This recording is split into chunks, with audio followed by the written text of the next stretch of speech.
Alright, hello Minecraft Empatechers and other funny people who like to play games with lots of machines. Uh, got some sad news to report here, and that is that my drill is in the red. He's got a little durability left, but I don't want to risk him vanishing, and even though maybe normally I would take him down closer to, you know, to the death point around 2000 or so, but I've decided to go ahead and demonstrate the wonders of the assembling machine. I might as well cover that here. So let's take my broken down drill here and let's stick it in here and see what happens. So if I'm lucky, I will retain the tip and maybe the battery. Well, I'm not too worried about the battery. Those are a dime a dozen. But I'm hoping that most of the stainless steel parts and the drill tip in particular will survive so that I can show you what happens here. I'm also going to do something else here. If you're using the quest book here, you'll often get little prizes for this. And I like to get the component bags because sometimes these, for example, the robot arms take an enormous amount of stuff to make. And for the stainless steel, it's just an incredible amount. So I've actually got 24 of these, and I'm thinking, well, wouldn't it be wonderful if I could put them in the disassembler and get parts back? I mean, let's see what the robot arm is made out of. And you'll see that the robot arm has actually got circuits, it's got motors, it's got stainless steel parts, it's got a piston, got gold cable. It'd be great if I could even just get some of this out, because pistons and motors get used all over the place. Robot arms only get used in a few machines.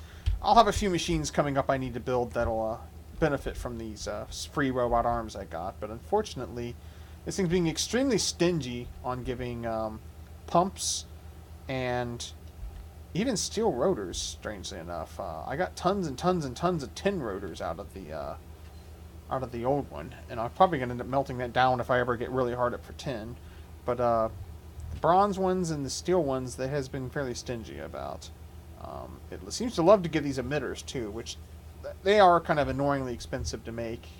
But I haven't got any HV ones yet, so we are now done. So now I can stop blabbing and let's go into the disassembler. Oh, look at that! I got a cobalt drill tip back. And by the way, when I reassemble this guy, I get full pieces. So I got the electric motor back, I got the battery back. It did end up discharged.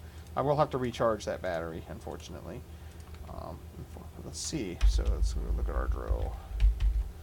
Our hand drill is going to take... I lost one of my stainless steel gears, and I lost the screw as well. That's not too bad. The advanced assembler does a little better. If I built the high voltage one, I guess I could have done that and had a higher rate of getting stuff back. But I did get my cobalt drill tip back, and that makes me happy, because cobalt's a bit of a pain to find. I've got a decent amount built up here, but it's... I actually had 4 more plates over here. I kind of squeezed out too many at one point. I could probably melt those back down to ingots, but I just left them as plates in case I ever need to make another drill tip. So anyway, let's see. Let's go ahead and get myself a steel screw, and I'll make myself a plate here.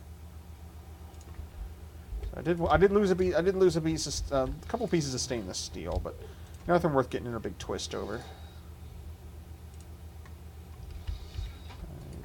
Gear out of that. Oops, boink. Make you into a gear. Ding, ding, ding. And then I can just take this guy and reassemble it with the screwdriver. Just kind of ties into hand tools a little too. Or I should say power tools. I think I called them hand tools in my last video I made about this, and I don't know why. It's kind of a stupid thing to call them. They're power tools, not hand tools. Hand tools would be the old pickaxe and stuff. Anyway, oh look, I got 90. Look, the battery's empty. It was full when I put it in. It was empty, but now it has 99 EU in it. Don't ask me. This game can be really kind of weirdo sometimes. So. But look at that. I've got it back, and even though the cobalt tip was salvaged, you'll notice it's at full strength again. So that's actually kind of nice.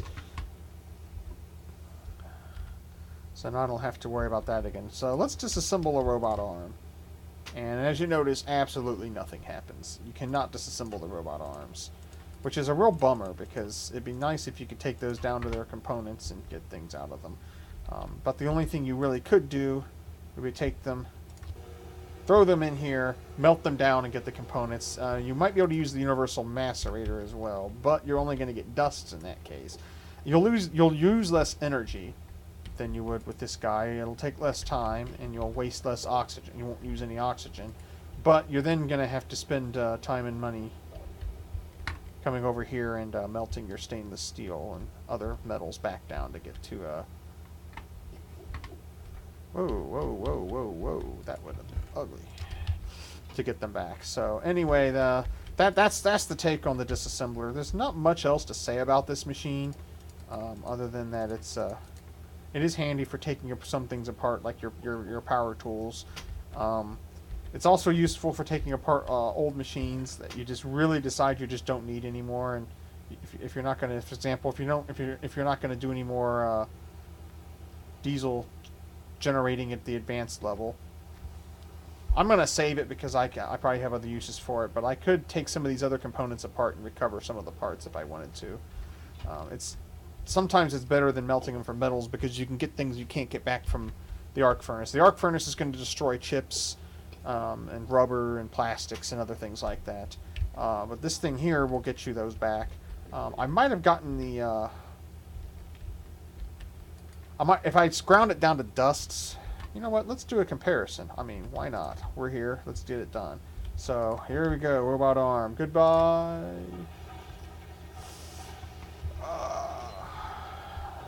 Good night, sweet prince. So this guy, let's see what he got here. I got 24 annealed copper. More than, more from the other ones because of the stainless, because of the motors had more copper in them. I got 49 nuggets and I got 49 gold nuggets and 13 steel nuggets. It took a load of energy to do this. My batteries are still recovering, but not too bad. Now the macerator here, let's see what it gets me. Ooh, got some chrome dust. That's some another maceration. And that only got me, look at that. You're better off, so you're better off, not only do I have to recook all this damn stainless steel, but I've got to remelt. The copper remelting is not that bad, but this is going to be a significant amount of time in my blast furnace. And I don't get the gold, and I don't get the steel. So it is better to use the arc furnace. So it's actually good that I kind of did this comparison here. So there's the disassembler.